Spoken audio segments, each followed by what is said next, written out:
नमो नमो दोस्तों, मैं हूं आपका साथी फर्जी राष्ट्रवादी। साथियों, परम मित्र नवीन अग्रवाल जी के अनुसार हम कितने भाग्यशाली हैं कि हमें मोदी जी जैसे 56 इंच सीने वाले प्रधानमंत्री मिले। और हमारी सेना के लिए भी ये कितने गौरव की बात है कि किसी पड़ोसी देश से मुठभेड़ के महज 17 दिनों के बाद वे घायल सैनिकों का हौसला बढ़ाने के लिए लेह में स्थित एक वर्चुअल हॉस्पिटल में गए और उन सैनिकों के साथ सेल्फी ली, तस्वीरें खिंचाई, मिठाई खाई। इससे सैनिकों का हौसला बढ़ा कि नहीं बढ़ा, मगर गोदी मीडिया एवं हम भक्तों का सीना जरूर 112 इंच का हो गया साथियों। और फिर इस घटना को इस तरह प्रचारित किया गया कि किसी देश के सैनिकों से जंग सैनिकों ने नहीं बल्कि हमारे काबिल प्रधानमंत्री जी ने की थी। वो तो उस जगह भी जाना चाहते थे जहां ये जंग हुई थी, लेकिन किसी ने समझाया कि वहां इस तरह का सेटअप लगाना मुश्किल है और वहां सेल्फी अब भारतीय सैनिकों के साथ नहीं बल्कि किसी और देश के सैनिकों के साथ लेनी होगी। और फिर आप उन्हें बाहर भी नहीं निकाल सकते क्योंकि आप ही के अनुसार वे भारतीय सीमा में तो घुसे ही नहीं है। फिर किसी ने उनसे पूछा कि क्या आप उत्तर प्रदेश भी जाएंगे जहां हमारे योगी जी के राम राज्य में किसी 28 इंच सीने वाले विकास के बच्चे ने 8 पुलिस कर्मियों को शहीद कर दिया है। साथियों, मोदी जी चुप रहे। और वैसे भी इस तुच्छ से सवाल का जवाब भी क्या देना।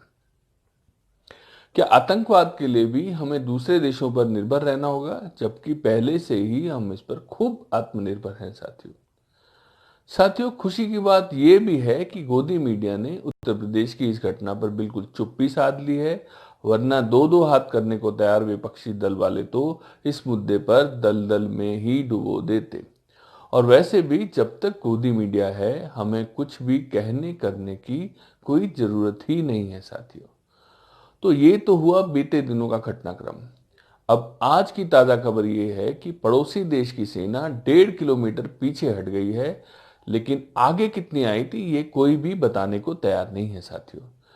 आश्चर्य की बात है कि जो मीडिया ये साबित करने में लगी रही कि कोई घुसपैठ हुई ही नहीं है, वही मीडिया अब अपनी और अचंभित के पापा की पीठ बार बार ठोक रही है कि घुसपैठी हटे नहीं बल्कि उन्हें धकेला गया है।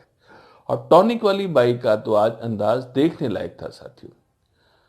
साथियों, अब हमने कोरोना के बढ़ते मामलों पर भी तीसरे स्थान पर पहुंचकर एक अहम मुकाम हासिल कर लिया है। और इसी क्रोनोलॉजी के मद्देनजर हमें नोटों में चिप वाले सूत्रों से कोरोना के इलाज के लिए ठोस कदम ना उठाने का कारण भी पता चल गया है साथियों। साथियों, जब मरीज दसियों लाख से भी ज्यादा हो जाएंगे तब उन सब को ले जाकर बॉर्डर पर तैनात कर दिया जाएगा और दुश्मन को ललकारा जाएगा कि आओ, अगर हिम्मत है तो आओ। और तब हमारे विकासवाद के सामने दुश्मन का विस्तारवाद घुटने टेक देगा और दया की भीख मांगेगा साथियों। दोस्तों, जिस तरह से ये नकारा विपक्ष मोदी जी पर लगातार लांछन लगाता रहता है, क्या आपको नहीं लगता कि ऐसे देशद्रोही विपक्ष को बिना मुकदमा चलाए सीधे काला पानी भेज दिया जाए? वरना बाद में पता चलेगा कि किसी देश ने काला पानी पर कब्जा कर लिया और फिर ये संभव ही ना हो पाए। तो क्या कहते हैं आप लोग, करना चाहिए? बताइएगा जरूर, इंतजार रहेगा। नमो नमो।